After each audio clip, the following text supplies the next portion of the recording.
Shalom dan selamat kembali lagi ke channel Hope Media Sabah.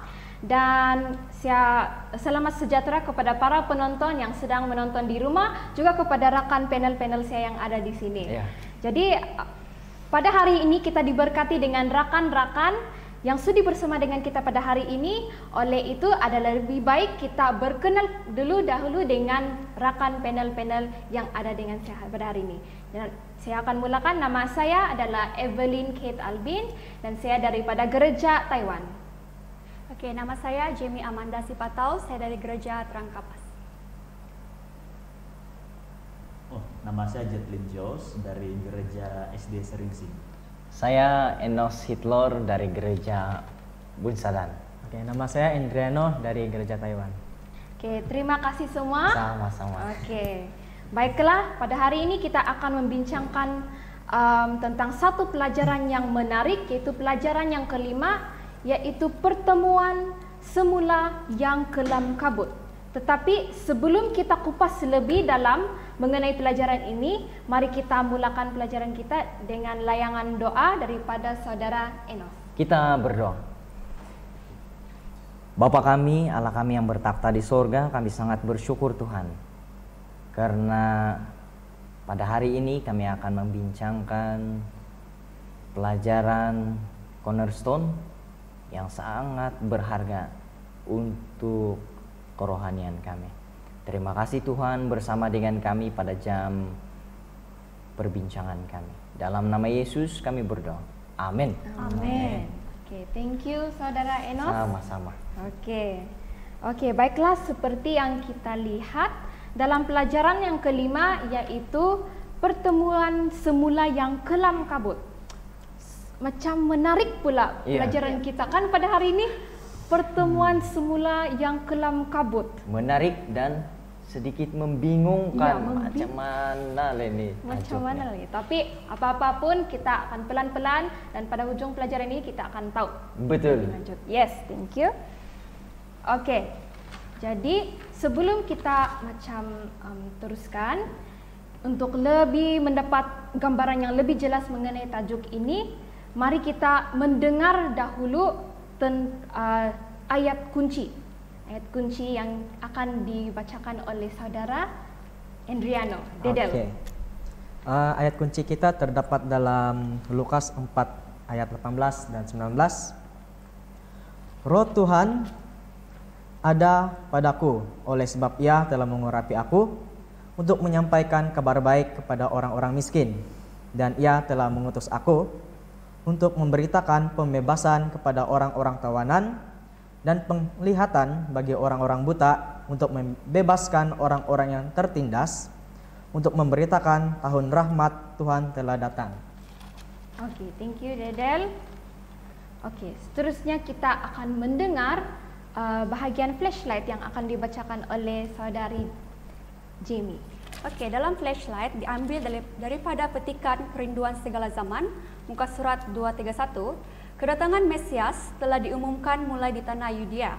Dalam bait suci di Yerusalem, kelahiran seorang pelopor telah diberitahukan lebih dulu kepada Zakaria pada saat ia melayani di hadapan mezbah. Di atas bukit Bethlehem, malaikat memberitakan kelahiran Yesus. Orang-orang Majus telah datang ke Yerusalem untuk mencari Dia. Dalam bait suci, Simon dan Hana telah menyaksikan keilahiannya. Keilahiannya yang terpancar pada saat ia menyucikan bait suci, mukjizat menyembuhkan penyakit, ajaran kebenaran ilahi yang terbit dari bibirnya, semuanya itu menyatakan apa yang telah dinyatakannya di hadapan Sanhedrin setelah penyembuhan di kolam Bethesda, bahwa ia adalah anak Tuhan. Oke, thank you saudari Jamie. So basically dalam flashlight ini dia ceritakan tentang kedatangan Mesias, yaitu kelahiran Yesus Kristus yang didengar oleh Zakaria, yaitu bapa kepada Yohanes Pembaptis. Betul. Oke, dan dia disebarkan oleh malaikat di bukit Bethlehem, dan sampai orang Majus pun datang untuk melihat Yesus. Dan kita tahu bahwa Yesus sejak datang ke dunia ini sebagai manusia biasa, dia telah melakukan banyak mukjizat. Betul? Banyak mujizat, dia telah menyembuhkan orang yang sakit, dan dia menyatakan bahwa dia adalah anak seorang tukang kayu. Anak seorang tukang kayu. Oke. Sebelum further on, kamu ada mau tambah apa-apa daripada panel-panel yang lain? Kalau saya tidak. Oke. Mungkin kita boleh lanjut saja dulu. Kita boleh lanjut dulu. Oke. Let us continue dengan sebelum kita mendengar inti cerita, kita pergi dulu sini bahagian apa pendapat Anda. Oke? Jadi basically soalan di sini secara ringkasnya, oke? Sebab sini saya minta pendapat saja daripada kamu macam mana. Oke, soalannya di sini, pernahkah kamu jumpa orang yang kamu lama sudah kenal, terus tiba-tiba kamu tidak terpikir pun yang dia boleh jadi seorang yang famous, terkenal, penting?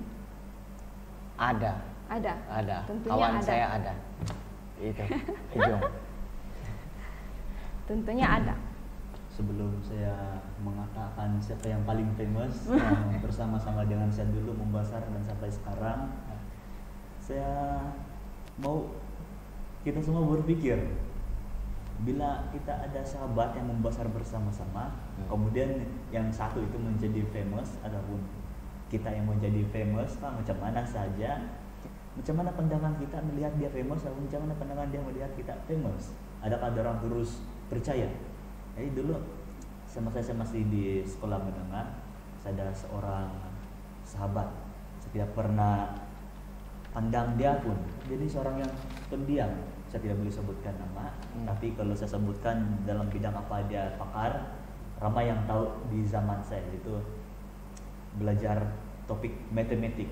Dia ini seorang pendiam di kelas, orangnya tinggi-tinggi. Dia ini pendiam, jarang bergaul dengan kami. Ya kan, kami sedang ada banyak berkumpulan-kumpulan, ini jarang bersama-sama dengan kami. Hanya satu masa bila sampai masa exam, barulah ramai yang datang kepada dia. Dan dia ini menjadi famous sebab dia pandai matematik. Jadi saya pun tidak percaya, macam mana yang pendiam ini pandai matematik tiba-tiba. Sebenarnya masa itu susah mau terima, sebab sentiasa kami pandang tinggi lah kepada diri sendiri. Ego lah. Ego, pandai. Semua subscribe lain pandai, tapi bila sampai matematik tidak pula pandai. Tiba yang jarang famous itu tidak disebut-sebut nama aja, tiba-tiba pandai matematik. Jadi dialah yang menjadi tumpuan ramai, dan saya pun slowly menjadi percaya. Pikiran nggak tunjuk dia, ada malu juga lah. Tapi itulah kenyataan kebenaran dia. Jadi perasaan saya ada malu juga lah, pergi minta tunjuk. Thank you sharing daripada saudara Enos, saudara Jetland. Atau bingung lah pula Dede. Oke, mungkin sama juga pengalaman daripada Dedel, adakah? Gitu.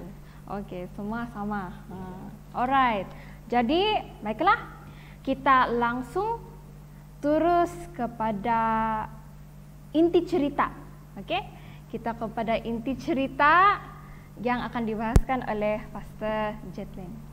Oke, terima kasih moderator. Jadi, pada saat ini kita sedang berada dalam topik Lukas 4 ayat 16 sehingga 30, di mana ini mengatakan tentang Yesus ditolak di Nazaret, di tempat dia sendiri. Tapi kita mau tahu lebih detail lah ceritanya, lebih details cerita tentang Yesus ini. Apa kaitannya dengan tajuk pertemuan semula yang kelam kabut? Jadi kita lihat dalam cerita Lukas 4 ini ayat 16 hingga 30, dia dimulakan bila Yesus datang kembali ke Nazaret, ataupun dia balik kampung lah, boleh dikatakan balik kampung. Kemudian seperti kebiasaan dia pergi ke rumah ibadah setiap hari Sabat. Dia sebutkan hari Sabat. Kemudian dia membacakan, ataupun dia diminta membacakan, yang penting dia membacakan Alkitab. Kebetulan Alkitab itu adalah buku Yesaya, dan saya bacakan Sebab tulisan ini tidak boleh di skip, tulisan Yesaya. Jadi tulisan Yesaya ini dia mengatakan, Roh Tuhan ada padaku, oleh sebab Ia telah mengurapi aku untuk menyampaikan kabar baik kepada orang-orang miskin, dan Ia telah mengutus aku untuk memberitakan pembebasan kepada orang-orang tawanan dan penglihatan kepada orang-orang buta, untuk membebaskan orang-orang yang tertindas, untuk memberitakan tahun rahmat Tuhan telah datang. Jadi inilah yang dibacakan Yesus dalam buku Yesaya. Basically seperti itu, tapi dia tahu macam mana intonasi Yesus, mungkin lagi menarik dari cara saya membaca lah. Dan yang pasti pada saat itu bila Yesus menutup kitab itu ataupun dia menggulung kembali scroll, memberikan kepada pejabat ataupun orang yang sedang bertugas di bagian Ka'bah itu, dan Yesus kembali duduk, dikatakan dalam pelajaran kita pada saat ini, mata orang-orang yang ada di ruangan itu terbuka luas. Kita boleh katakan bersinar-sinar lah mata itu melihat Yesus, mau mendengar, keinginan untuk mendengar sesuatu dari apa yang dibaca itu. Nah, jadi bila Yesus mula mengajar, dikatakan Yesus mula mengajar, dan Yesus itu dia mengatakan, pada hari ini genaplah nas ini sewaktu kamu mendengarnya. Jadi itu yang dikatakan Yesus. Kamu rasa apa respon orang yang ada baca ini? Mesti tahu. Nah, di sana bila mereka mendengar, mulalah orang-orang di tempat itu merasa heran dengan kata-kata Yesus itu, dan bangkit sebulat hati sekata. Mungkin ada yang memimpin mereka mengatakan, bukankah dia ini anak Yusuf? Ya. Tahu kan siapa Yusuf ini? Tukang kayu. Bukan karat ya, tukang Ya. kayu. Jadi Yesus dia mula berkata lagi. Basically apa yang dia katakan itu seperti tabib, ataupun tabib kita kenal sebagai juru ubat lah, ataupun dokter yang boleh mengobati. Sembuhkan diri, tabib sembuhkan diri kamu sendiri, seperti itu. Jadi dan kemudian Yesus mengatakan lagi bahwa dalam apa saya boleh katakan, Yesus mengetahui lah apa yang dalam hati orang pada saat-saat itu. Yesus mengatakan terjadilah, dia mengandaikan orang pada saat itu, sebab orang-orang di tempat itu sudah mendengar kabar-kabar Yesus sebelumnya. Jadi Yesus sudah meramalkan apa yang ada dalam pikiran mereka. Yesus mengatakan bahwa orang ini sedang berpikir mau mengatakan sesuatu, dan Yesus itu mengatakan bahwa terjadilah mukjizat seperti apa yang terjadi yang kami dengar di Kapernaum. Jadi itu yang Yesus keluarkan, dan mungkin juga bukan lagi mungkin, memang pasti Yesus mengetahui dalam hati orang-orang yang mendengar tentang kabar yang terjadi di Kapernaum. Jadi orang mau minta bukti. Dan pada saat itu Yesus dia mengatakan lagi bahwa tiada nabi yang diterima, dihormati di tempatnya sendiri. Nah, kemudian Yesus memberi dua contoh di sana, di mana yang pertama adalah Nabi Elia, di mana Yesus mengatakan hal yang sebenar bila terjadi. Berapa lama kelaparan terjadi di Israel? 3 tahun 6 bulan. 3 tahun 6 bulan. Nah, bila terjadi kelaparan yang begitu panjang, Elia, mana sudah Elia? Elia dia tidak datang kepada janda-janda yang memerlukan di Israel, melainkan dia di tempat lain, di mana janda di Serfat, di tanah Sido dikatakan. Dan kemudian contoh yang kedua, Elisa pada zaman dia ada ramai orang terkena sakit kusta di Israel. Tapi yang ditahirkan bukan dari antara orang Israel, melainkan orang lain, orang bangsa Sia. Siapa nama dia? Naaman. Nah, jadi bila Yesus selesai mengatakan perkataan itu, ataupun yang dia memberi penjelasan itu, nah orang-orang mula menjadi marah. Kemudian orang-orang dalam Ka'bah itu, semua orang dalam Ka'bah itu menghalau Yesus keluar kota. Tapi tidak cukup di luar kota, Kita baca apa yang akan terjadi seterusnya. Dalam bahwa Yesus berjalan ke mana sudah tahu? Ke tebing. Ya, tebing gunung. Tebing gunung, bukan jalan-jalan tinggal pemandangan. Tapi orang mau umban Yesus ataupun mau antara dua, diumban ataupun dalam mengumban Yesus keluar dari tebing kota itu. Ya. Jadi dengan tujuan kira mau membunuh lah kan, mencelakakan. Mereka tidak suka dan mereka menolak Yesus mengatakan seperti itu.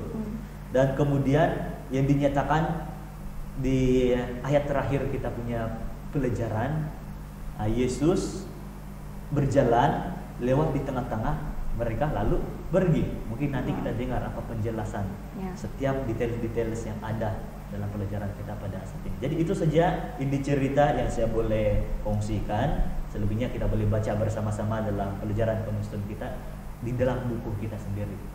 Oke, terima kasih saudara Jetland. Oke, thank you. So basically dalam cerita ini banyak orang yang macam tidak berapa suka, walaupun kampung sendiri pun di mana Yesus berada yaitu di Nazaret pun ramai orang yang tidak menerima. Iya. Begitu. Oke, jadi kita teruskan ke dalam kupasan luar cerita di mana kita akan lebih mendalam mengetahui tentang pelajaran ini.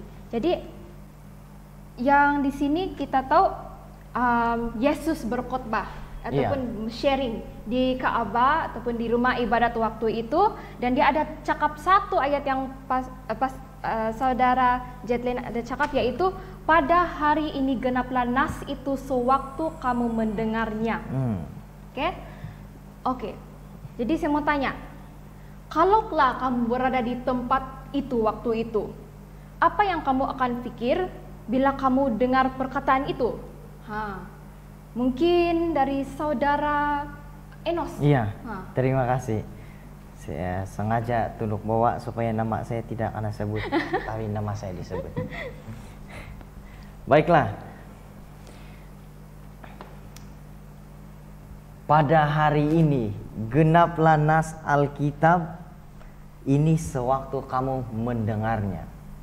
Oke, kalau coba kita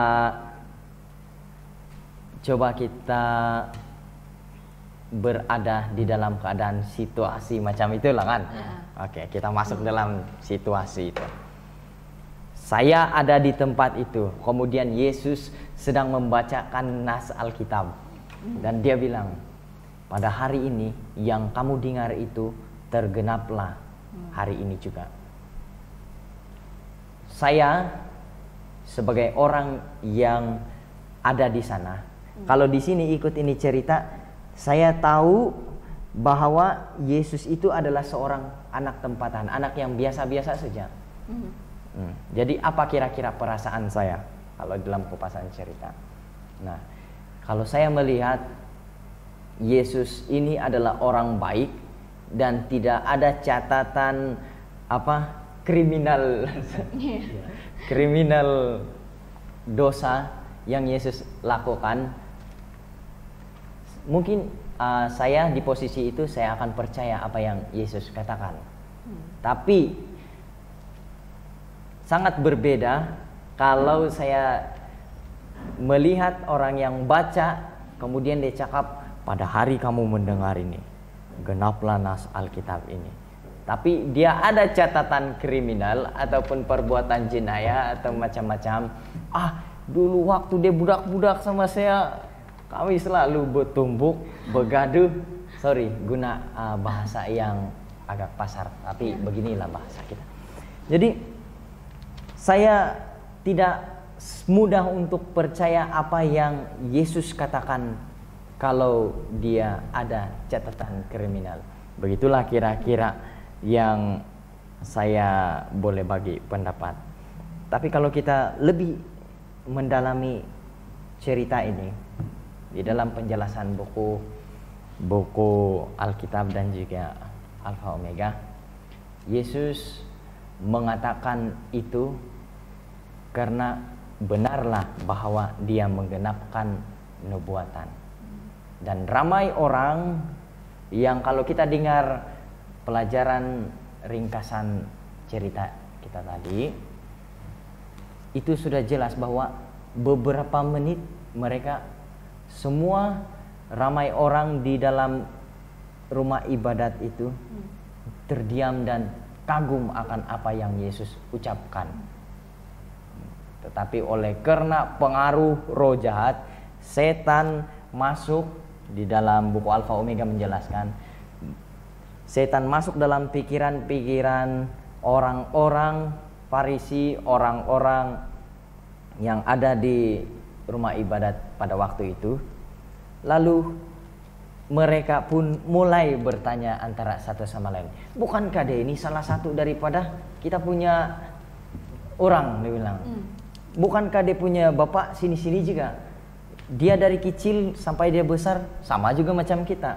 Bahkan kalau di Matius lebih sedikit dia menjelaskan, dia bilang, bukankah dia punya saudara laki-laki ini sama-sama juga kita main, dan dia punya saudara perempuan, saudara Yesus perempuan yang tidak disebutkan nama, itu pun ada bersama-sama dengan kita. Berarti mereka tahu benar tentang keluarga Yesus ini. Itulah sebab salah satu mereka menolak, ramai yang menolak. Kenapa tidak mau percaya pada saat ketika Yesus cakap genaplah nas Alkitab ini pada waktu itu. Terima kasih. Oke, terima kasih. Oke, kita lanjut. Kita lanjut kepada soalan yang seterusnya. Kita tahu bahwa ramai orang yang kagum dengan perkataan Yesus yang dia katakan melalui kitab Yesaya. Jadi pada pendapat kamu, mengapa mereka pendengar-pendengar waktu itu mereka amazed, kagum dengan kata-kata Yesus itu? Mungkin kita boleh tanya saudari Jamie. Oke, terima kasih. Oke, kenapa mereka kagum? Mereka kagum Yesus berkata-kata dengan penuh hikmat dan bagi saya berkuasa. Sedangkan background Yesus ini lahir daripada seorang tukang kayu, anak tukang kayu. Dan pengetahuan mereka tentang Yesus adalah sangat dangkal. Yang mana mereka hanya mengetahui Yesus ini lahir daripada Yusuf dan Maria. Dan apa yang kita tahu, Yesus adalah seorang pengkhotbah yang unggul, dan kata-kata dia sendiri yang penuh hikmat dan berkuasa. Dan kuasa Roh Kudus inilah yang membuat orang yang mendengar kata-kata Yesus ini menjadi kagum. Itu dari saya. Oke, terima kasih. Mungkin ada tambahan daripada mana-mana panel? Saya berminat dengan kata Roh Kudus yang diucapkan oleh kita punya sahabat, saudari Amanda ini. Memang kalau kita berkata-kata tanpa Roh Kudus itu mati ataupun tidak ada kuasa. Tetapi kalau kita berkata-kata dengan adanya Roh Kudus, orang yang keras hati sekalipun akan jadi lembut. Itulah maksud saya, tambahan sedikit. Ketika ada Roh Kudus yang ada di hati kita bersama dengan kita, orang yang keras hati kepala batu pun akan dilembutkan. Itu maksudnya. Oke, terima kasih. Oke, dan kita akan lanjut. Pada pendapat kamu, mengapa seorang nabi dia tidak diterima di kotanya sendiri? Kalau dalam inti cerita kita, Yesus nabi dia. Oke. Kenapa Yesus sendiri dia tidak diterima di kotanya sendiri? Coba kita berpikir. Mungkin ada pendapat daripada saudara Dedel. Oke, tidak betul tidak salah jawab ini kan. Oke, kalau saya ini bukan berfokus kepada Yesus sajalah, saya kasih umum saja, secara nabi secara umum lah. Oke, kita boleh ambil contoh time zaman Israel. Mungkin orang-orang di kota sana kuat terasa hati lah. Kejap-kejap anak tegur sedikit ya, terus sakit hati. Terasa hati, orang dusun bilang sikit-sikit ku maus. Nah, sebab kita tahu juga kan tugas nabi ini sebagai apa? Dia sebagai pengajar dan menegur lah. Jadi orang-orang di kota sana tidak suka lah. Tidak lari juga pada zaman sekarang. Kalau sekarang karena timbak sedikit dia time khotbah, terus minggu depan tidak sudah pergi aja. Terus tidak mau lagi dengar dia punya pelajaran. Nah, itu saya punya pendapat lah. Mungkin itu salah satulah kenapa Nabi tidak diterima di kota sendiri. Oke. Right. Pastor Jetlin mungkin ada tambahan. Macam dia tinggu-tinggu saya tadi lagi. Oke. Kalau tugas seorang nabi ini pun memang satu tugas yang berat dan jarang orang sezaman dia itu suka mendengar teguran, pembetulan sikap, dan juga apalagi tentang prediksi tentang masa depan yang kamu akan masuk dalam perbudakan ataupun dihukum begini sebab kamu buat begini, tidak mendengar firman Tuhan. Jadi sangat menyakitkan bagi orang-orang setempat. Saya setuju dengan apa yang dikatakan oleh saudara Deden tadi, di mana orang itu keras hati, susah menerima kebenaran yang diberikan oleh Nabi, dan ditolak sebab mereka melihat Nabi itu membesar bersama-sama di tempat yang sama, di negara yang sama. Itulah kenapa sambutan kurang, sebab mereka melihat apa yang boleh dilihat, tidak melihat apa yang sebaliknya melalui kuasa Tuhan yang mengalir melalui seorang nabi yang terdekat dengan mereka. Dalam situasi pelajaran kita, Yesus sendiri kita lihat, dia klaim dengan kata-kata yang diucapkan dalam buku Nabi Yesaya tentang Mesias, dan Yesus coba menerangkan bahwa Mesias itu sudah ada bersama-sama dengan mereka saat itu juga bila mereka mendengar Yesus membacakan nas itu. Jadi orang pun heran, orang yang tinggal bersama dengan dia, mengenal dia dari kecil sampai membesar, dikatakan oleh saudara Enos tadi, di mana sangat detail keluarga Yesus ini dikenal di tempat itu, dan itulah yang menjadi sebab kenapa orang-orang susah mempercayai seorang itu menjadi Mesias, tapi Yesus itu menjadi Mesias pada saat itu. Jadi ini sedikit info saja yang saya boleh kongsikan mengenai kenapa Mesias ataupun Nabi tidak diterima di tempat dia sendiri, sebab orang melihat keberadaan dia dari kecil sampai besar. Terima kasih. Mungkin di sini ada sedikit Tambahan. Buah pikiran dan tambahan. Saya bacakan di sini halaman 251. Ini adalah antara alasan mengapa mereka tidak mengakui Yesus itu sebagai nabi atau yang lebih tinggi lagi sebagai Mesias. Sebab para pemimpin Yahudi telah dipenuhi dengan kesombongan rohani. Keinginan mereka bagi kemuliaan diri ternyata hingga di dalam upacara bait suci. Oleh karena pengertian mereka telah digelapkan oleh roh cinta diri yang fanatik, mereka tidak lagi mengimbangi kuasa perkataan Yesus yang meyakinkan itu dengan kerendahan kehidupannya. Mereka tidak menghargai akan fakta bahwa kebesaran yang benar tidak dapat ditunjukkan oleh perkara-perkara luar. Ini adalah antara alasan mengapa mereka menolak benar dan tidak percaya dengan Yesus Kristus. Karena antaranya pemimpin Yahudi itu penuh dengan kesombongan rohani dan fanatik akan peraturan-peraturan yang mereka buat. Mereka lebih mengutamakan upacara-upacara, tradisi-tradisi tradisi mereka berbanding dengan apa yang Yesus genapkan pada waktu itu. Terima kasih. Oke, terima kasih. Dan saya harap semua jelas. Dan kita akan teruskan kepada soalan yang seterusnya. Oke, kita tahu bahwa bila Yesus mengajar ataupun mengongsikan firman Tuhan melalui kitab Yesaya di sana, mereka semua kagum. Tapi tiba-tiba itu rasa kagum itu mereka rasa dia berubah jadi kemarahan pula.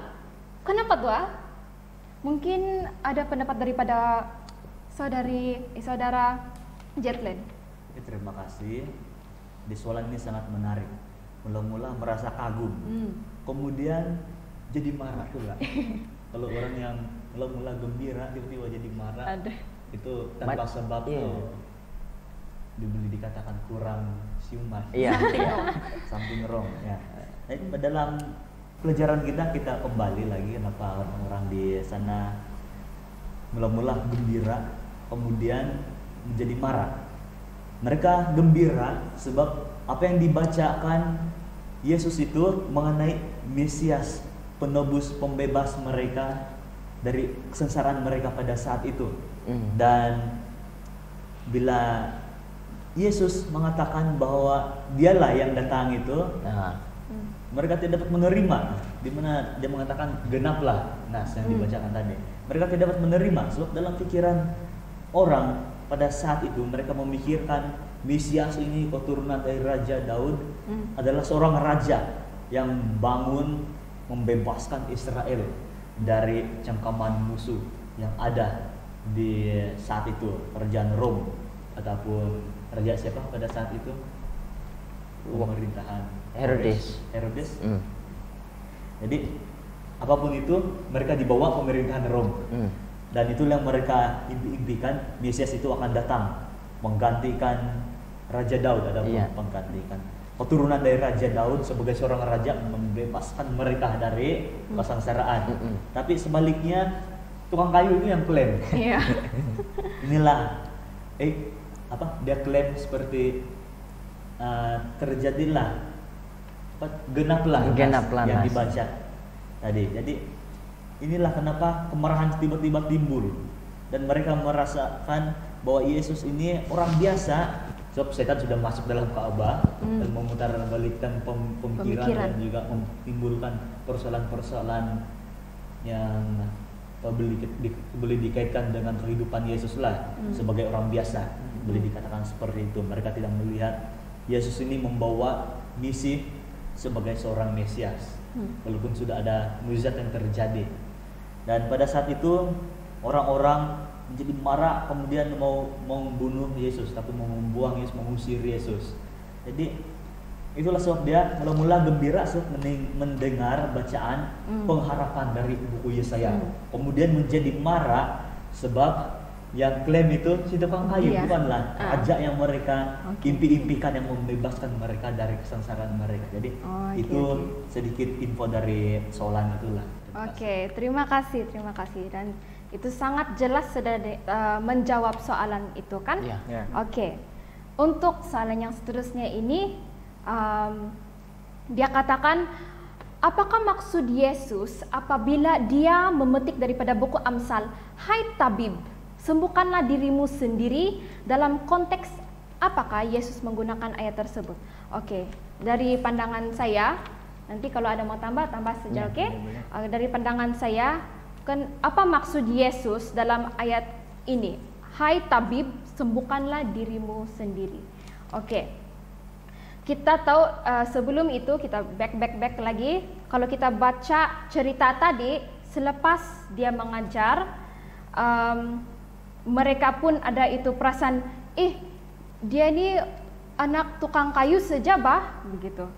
Terus di sana Yesus sudah boleh baca hati mereka, apa yang mereka katakan yang kalau dia ini hebat sangat, buatlah mujizat begitu.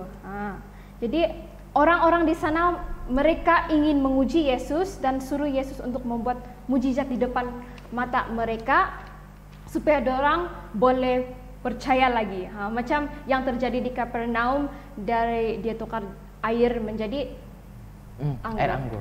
Gitu. Jadi apa yang Yesus buat selepas itu, dia tidak terus tunjuk mujizat begitu saja, tapi dia ambil contoh daripada scripture sendiri. Dia memberi contoh daripada macam cerita tadi, cerita Elia sama Naaman, gitu. Jadi begitu. Mungkin ada mau tambah daripada Jamie, ada? Kalau berdasarkan soalan tadi, yang mana tuh? tabib. Hai tabib. Konteks apa? Ya, Apakah Yesus konteks. penggunaan ayat tersebut? Ini kita boleh lihat dalam konteks penggunaan perumpamaan, suatu pepatah. Pepatah yang digunakan yang menjelaskan Yesus sedang menanggapi tuntutan itu agar melakukan mujizat di Nazaret sebagaimana yang dilakukan di Kapernaum, macam yang kamu katakan tadi lah. Pada waktu Yesus ditolak, orang-orang di Nazaret guna frasa tersebut untuk mengkritik dan menghakimi si Yesus itu. Itu dari saya, mungkin ada tambahan. Oke. Sudah cukup. Oke, sudah cukup. Oke. Dan untuk Terang yang lagi berseru. alright. Oke, yang terakhir. Alright, Nina, soalan seterusnya. Mengapakah cobaan para pemberontak untuk membunuh Yesus dia tidak berjaya waktu itu dan selepas itu? Kan kita tahu dalam cerita tadi, dorang mau tolak Yesus di tebing, nah gitu. Tapi tidak jadi. Ini menarik. Iya. Kenapa? Kenapa? Sama siapa ini diumban? Sama siapa pertanyaan ini diumban? Hah, siapa-siapa yang terbuka. siapa-siapa Terbuka. terbuka. Sahabat-sahabat yang ada di rumah yang sedang mengikuti rancangan sekarang ini, mari kita semua sama-sama kita coba buka di dalam Yohanes 7 ayat 28 hingga 30. Yohanes 7 ayat 28 hingga 30. Saya bacakan di sini secara cepat menggunakan Alkitab. Waktu Yesus mengajar di Bait Tuhan, ia berseru, "Memang aku kamu kenal dan kamu tahu dari mana asalku. Namun aku datang bukan atas kehendakku sendiri, tetapi aku diutus oleh Dia yang benar yang tidak kamu kenal. Aku kenal Dia sebab aku datang dari Dia dan Dialah yang mengutus aku. Mereka berusaha menangkap Dia, tetapi tidak ada seorang pun yang menyentuh Dia sebab saatnya belum tiba." Ini boleh menjadi jawaban kenapa Yesus tidak juga jadi dibunuh waktu itu. Sebab saatnya belum tiba. Bukan di sana kegenapan Yesus akan mati menjadi juru selamat kita. Dan di pena inspirasi 248 Kerinduan Segala Zaman mengatakan, waktu orang ramai itu satu hati satu kepala untuk membunuh Yesus. Mereka pegang tangan Yesus. Kalau di sini biar saya bacakan saja ya. Mereka menarik Dia hingga ke tepi jurang dengan maksud untuk menolak Dia jatuh. Ada yang melempar batu kepadanya.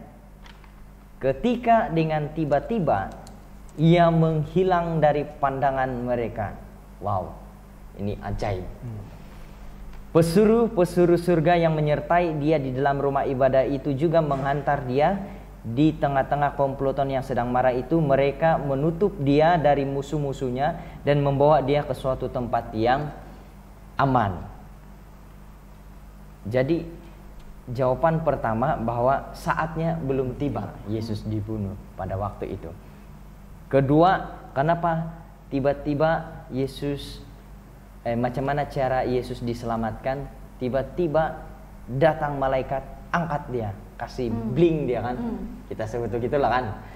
Kasih hilang Dia, kemudian bawa Dia di tempat yang aman. Itulah yang boleh saya kongsikan pada hari ini. Saatnya belum tiba Yesus dibunuh. Oke, terima kasih kepada saudara Enos. Ya. Oke, balik kepada tajuk kita. At the end sudah. Oke. Pertemuan semula yang kelam kabut. Apa yang kita boleh relate ini dengan tajuk kita pada hari ini? Mungkin saudara Dedel. Wih, saya belum dapat relate lagi. Oke. Bagaimana menurut sahabat saya, Oke. Jetlin? ketika kita tengok tajuk kita, Iya. kadang ada yang mungkin berpendapat bahwa tajuk ini pertemuan semula yang kelam kabut, macam Macam Kan bikin bingung. macam gantung, Betul, macam iya. bingung, macam ada kaitan nggak dengan topik kita tentang Yesus balik dan dia diusir? Memang ada. Jadi pertama sebelum bagikan kepada dua bahagian, pertemuan semula, kemudian tentang perkataan kelam kabut. Iya. Jadi dua ini kita boleh tengok satu persatu. Pertemuan semula, kalau kita balik kampung, pastilah gembira kan di kampung. Apalagi kalau yang lama sudah tidak pulang kampung, rindu sudah kembali kampung sebab pandemik. Ya, Bila betul. balik kampung, kelam kabut boleh jadi dua juga. Kelam kabut baik, kelam kabut Tidak baik. yang tidak baik. Jadi kelam kabut yang baik ini sibuk mengurus, welcome party, welcome party, sambutan, riuh, gembira bersama untuk menyambut yang pulang itu. Kemudian yang kelam kabut ini macam yang seperti yang tidak baik ini pula balik kampung macam jumpa musuh lama pula, terus orang begaduh, tidak penghujung pergaduhan itu, orang yang dibenci datang kembali. Jadi saya harap kita boleh paham. Jadi yang ada di rumah sana yang sedang tengok video ini boleh komen, so kami akan melihat komen-komen kamu dan kita akan belajar bersama-sama. Jadi ini apa yang saya boleh katakan pada saat ini, pertemuan semula Yesus kembali ke kampung halaman dia, kampung Nazaret di mana dia dibesarkan tadi. Sangat jelas. Dan pada masa itu kelam kabut dia yang pertama, ramai orang berkumpul di sinagog. Kalau dia mengatakan seperti kebiasaan. Jadi orang-orang Yahudi ataupun orang-orang di tempat itu seperti biasa hari Sabat berkumpul di rumah ibadah. Tapi kalau tempat kita ada perayaan keamatan, Christmas, ataupun apa-apa aja lah perayaan, pasti ada ikut kebiasaan datang berkumpul di tempat itu. Tapi pandemik tidak boleh lah. Iya. Jadi macam begitulah di zaman Yesus, seperti kebiasaan riuh orang ramai datang. Mungkin mau atur tempat duduk pun susah juga kalau ramai orang kan. Jadi sana pun situasi kelam kabut.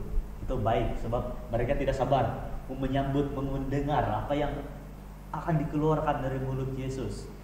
Tambah lagi dia membacakan nas yang dituliskan oleh Nabi Yesaya tentang Mesias, pengharapan mereka. Semua mata pun bersinar-sinar. Nampaklah macam mata kucing yang Alah. comel, ya, menengok, mau mengharapkan sesuatu. Kemudian bila Yesus mengatakan genaplah, nah di sanalah bermula bercanggah ide.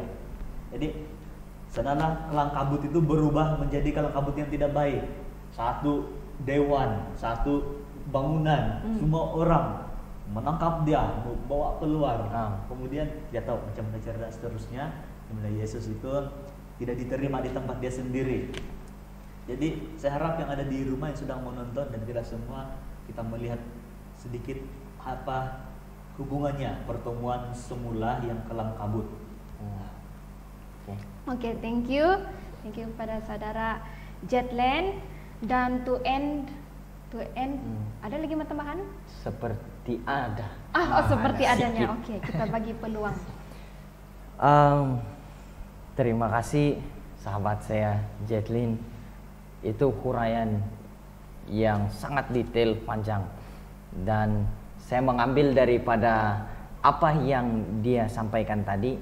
Saya coba membuatnya pendek. Pertemuan semula yang kelam kabut. Pertemuan semula di mana Yesus balik kampung. Yang kelam kabut tiba-tiba datang kekacauan di sinagog ataupun di bait Allah ketika dia menyampaikan firman ataupun bacakan nas Alkitab itu.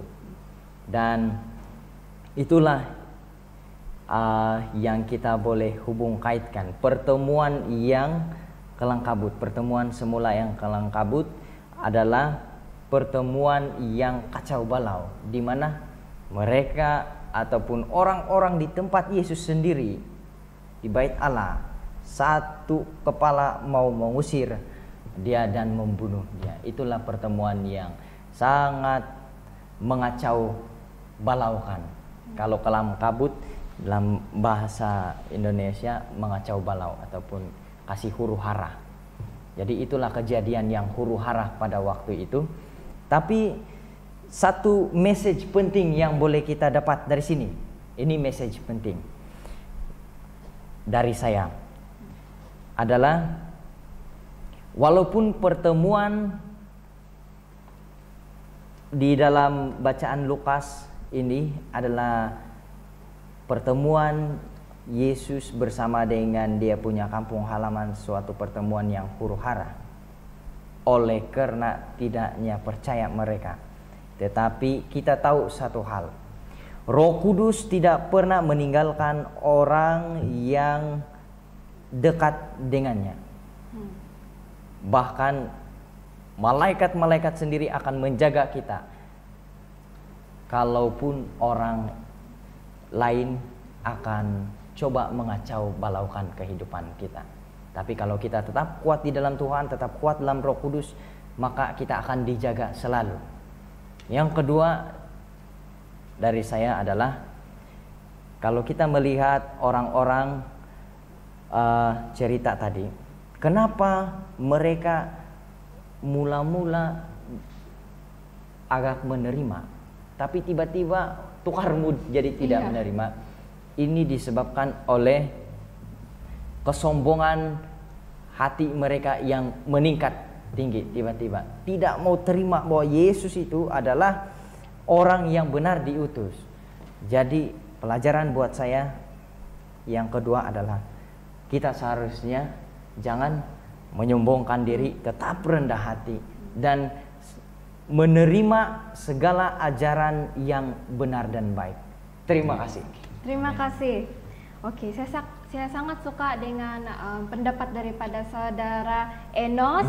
Kalau kita menghadapi masalah seperti Yesus, kita dituduh, kita tidak diterima. Jangan kita terus sedih, jangan kita terus down, tapi kita minta bantuan daripada Tuhan dengan pimpinan Roh Kudus. Oke, jadi terima kasih atas perkongsian untuk semua panel-panel, rakan panel saya yang ada pada hari ini. Dan saya harap semua penonton yang mendengar dan menonton Cornerstone pada hari ini diberkati. Amin. Jadi bagi menutupkan perbincangan kita untuk hari ini, kita akan dilayangkan doa penutup oleh saudara Jetvin. Oke, mari kita bersatu dalam doa. Tuhan adalah Bapa kami yang bertakhta dalam kerajaan syurga. Saat ini Tuhan, kami mengucap syukur, kami bergembira karena Engkau sudah memimpin kami sepanjang kelangsungan perbincangan Cornerstone kami pada saat ini. Kiranya apa yang kami pelajari tadi itu memberikan manfaat yang luar biasa dalam kehidupan kami masing-masing, khususnya bagi mereka yang sedang menonton. Dimanapun mereka berada pada saat ini, Engkau curahkan berkat yang berlimpah dari syurga buat mereka dan keluarga mereka, agar message yang mereka dengar itu bukanlah message yang sia-sia, melainkan membangun dan membawa mereka lebih rapat kepadamu ya Tuhan. Dan terima kasih juga dengan berkat panel yang Engkau sudah sertakan buat kami pada saat ini. Setiap kami di ruangan ini juga berterima kasih, dan kiranya Engkau juga memberkati setiap persahabatan kami, iman kami lebih dekat kepadamu ya Tuhan. Pada saat ini kami mau serahkan sepenuhnya hidup kami dan juga penonton-penonton yang sedang menonton video ini dalam nama Yesus yang sudah menjadi penebusan juru selamat kami. Amin. Amin.